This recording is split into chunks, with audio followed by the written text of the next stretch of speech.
கரூர் கூட்ட நெரிசல் சம்பவம் தொடர்பாக டெல்லி சிபிஐ அலுவலகத்தில் விசாரணைக்காக தவேக தலைவர் விஜய் இன்று மீண்டும் ஆஜராகியுள்ளார். இதையடுத்து சிபிஐ அலுவலகத்தை சுற்றி பலத்த போலீஸ் பாதுகாப்பு போடப்பட்டுள்ளது. கரூரில் கடந்த செப்டம்பர் மாதம் 27ஆம் தேதி நடைபெற்ற விஜய் பிரச்சார கூட்டத்தில் ஏற்பட்ட நெரிசலில் சிக்கி 41 பேர் உயிரிழந்தனர். இந்த வழக்கை உச்சநீதிமன்றத்தின் உத்தரவின் பேரில் சிபிஐ விசாரித்து வருகிறது.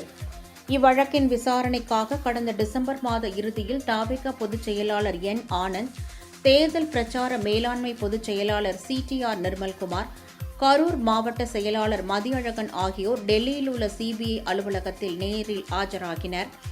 அவர்களுடன் விசாரணை நடத்தி வாக்குமூலம் பதிவு செய்யப்பட்டது. இதனிடையே கடந்த 12ஆம் தேதி நேரடியாக தவேக தலைவர் விஜய்க்கு சிபிஐ முதல் முறையாக அழைப்பாணை அனுப்பியது.